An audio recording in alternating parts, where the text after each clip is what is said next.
What is going on, Nuggets Nation NBA fans? My name is Tom Leuthner. Welcome back to another episode of Nuggets Today, presented by Fan Arch.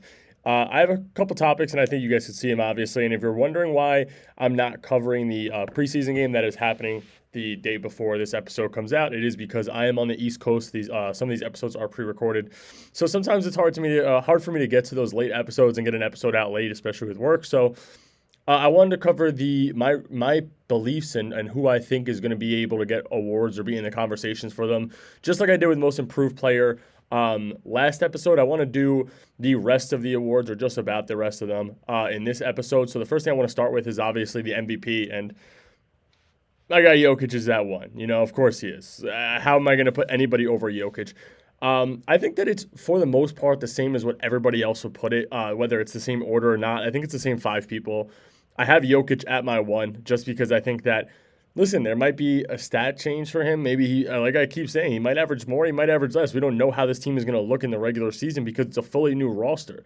I mean, he could be the best player on the best team, and maybe because the team success is higher, they give him the award, just like they did with Shea last year. Shea didn't deserve the award. He wasn't the best player in the league, but he was on the best team. So I guess they looked at it as he makes the biggest difference for a team, so we're going to give it to this guy because he scores the most on the best team in the NBA. So I wonder if the Nuggets do surpass the people's expectations and become that top-tier team again. They've always been a top-tier team, but to become the top-tier team they were in like 23, and Jokic averages close to what he averaged last year, puts up those kinds of stats, and gets the MVP award again, and solidifies himself as one of the best centers if he hasn't done that for people already. The second person I'm going to put in there right now is Shea. Obviously, I mean, listen, former MVP. I will give him his props and his flowers. Like I said, I don't think he deserved it over Jokic last year, but I mean, he's a phenomenal scorer. The guy could get it done at, all points of the floor. I hate the rage or the foul baiting. It's tiring to me, but I think he'll be up there just because, again, if you're putting up 30 points a night consistently for 4 years, you should be up there just about every year. My third player is Luka. I just think that we might see a different or a better version of Luka with the Lakers. We didn't get the biggest sample size last year, and then playing with a guy like Ayton, who is, I mean, we saw Luka with Gafford. We saw him with Lively. He made a difference. Those guys are good. They were good enough to play with him, especially Gafford more than Lively just because of the body size. I think that he played really well with Luka. You throw him lobs, all it's going to take is a couple screen and rolls to get them going, and then you don't know what to pick up. Whether you're going to double team Luka on the mid range, that means he's going to kick it out to the corner. His assist numbers are going to be higher just because I think Ayton's going to play well with him.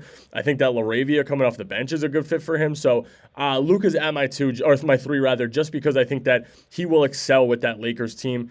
My four is Giannis. Obviously, Giannis is just Giannis. He's a monster. His team isn't going to be that great. I like his team around him, but I don't think that they're going to be a top three team in the Eastern Conference. I think that the Magic may be there, and that's something I'll get to in a little while. And then, obviously, if healthy, my fifth is Wemby. I know there's other guys. There's Ant. There's Brunson. You could always put those guys in the conversation, but I just think Wemby, if he's healthy this year, he's going to be a force. I mean, this is a guy that we've never seen anything like it. A big guy like that, a 7'3", 7'4" guy who can run the point. I mean, listen, we're watching preseason. We're seeing Victor Wembanyama and Luke Cornett running screen and rolls. These are two guys who are 7'3". That shouldn't be a thing, but it is. So I think that, there's a couple Spurs on this list, and Wemby is one of them, but I do think that he takes that leap to be in that conversation this year if he does stay healthy. Talking about, another topic, I want to get to Coach of the Year here.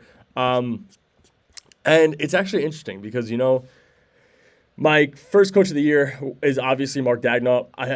I mean, listen, their team is stacked. He's going to lead them to the top of the Western Conference again. There's really no denying that he's going to do that. My second Coach of the Year is actually going to be Ime Udoka, just because I think that the Rockets are going to be really good, and I think that they're going to take a massive leap. And when you think of Coach of the Year, you're thinking of a guy who comes in, dominates with the team. And listen, it could be back-to-back, or it could be a guy who's coming in with a team who was pretty good last year. I think they were the bottom tier of the playoffs. Actually, I believe they were top tier of the playoffs. Played a play-in team, lost to the play-in team in the playoffs, come back and have another massive year, especially with the roster that I think is amazing. So I'm going to put Ime at my two. I actually only have 4 coaches here for this, and my other 2 are Mike Brown for the Knicks, and I just think that they're going to be in a better position than people think just because they loaded up their bench. Their starting 5 is still great. Who knows if they make a trade for Giannis? I mean, listen, for my Nuggets' sake, I hope they don't because for some reason they're like our kryptonite in the Eastern Conference. And the last coach that I'm going to put in the conversation is Jamal Mosley, just because I think that the Magic can take a legitimate leap with Desmond Bane there. I think that the one thing they lacked last year was a legitimate shooter. KCP wasn't as good as he was for Denver or LA last year, and I think people knew that he was going to be their shooter, so they were going to attack him, and he wasn't at the same level as a guy like Desmond Bane. So I think that Bane takes them to the next level when it comes to scoring, three-point shooting. The only reason I don't have Adelman in my top 4, I might have him at 5. The team might be better, but there are so many humps that Denver has to get over, realistically. You're going to have to come in. This is his first year coaching with this squad, and it's not like he's running it back with the same squad. He's running it back with the same core 4, 5, 6, 7 guys maybe, and then you're adding on a guy like Jonas. You're adding on a guy like Cam Johnson. You're adding on a guy like Tim Hardaway Jr. So you're adding on all these pieces that there's going to be, defensive schemes you have to figure out. There's going to be offensive schemes you're going to have to figure out. You're going to have to figure out how to, plug and play players. So I just think that there's too much for him to overcome that won't make him the coach of the year, but that also might give him a better, a better resume to be up there in the coach of the year voting. So I want Adelman to win it. Obviously, I want every Nugget to win every award, but I just don't think that he'll be there this year. Maybe next year, depending on what happens with the Nuggets roster, but I think that he was, if anything, he's my 5 right now. When it comes to the Rookie of the Year, which is honestly nothing that we could talk about for Denver just because Denver doesn't have anybody, it does have a lot to do with the Western Conference. In order, I have Cooper Flagg, obviously. Dylan Harper's at my 2. And then I think Ace Bailey's at my 3. My 4 is VJ Edgecombe. And my 5 is a hot take, but I think it's Kaman Malawach. I just think he's going to play a big role for the Suns, and he's going to be a good player for them. I know a lot of people have Conca-Nipple. I just think Malawach is going to be a force, especially around guys like Jalen Green, Devin Booker. Again, the screen and rolls with him and Devin Booker could be phenomenal. The only thing that I think is going to be tough for him is that he's going to have a lot of center minutes, a lot of minutes that are eaten into by other centers because now they have Mark Williams, now they have Nick Richards. So I just think that, like I said, who knows? But that's my hot take. That's my dark horse to win the Rookie of the Year. Now, will it happen? Probably not. Knock on wood, unless Cooper Flagg gets hurt. I don't think anybody takes it. I think the closest second would be either Dylan Harper. But even with Harper, you get in the conversation of, is there too much guard play for him to be there? So maybe it's Ace Bailey because Ace Bailey's playing with a team that's, lacking the depth and the actual scoring besides, Lauri Markkanen. I'm sure they have guys like Keyshawn George.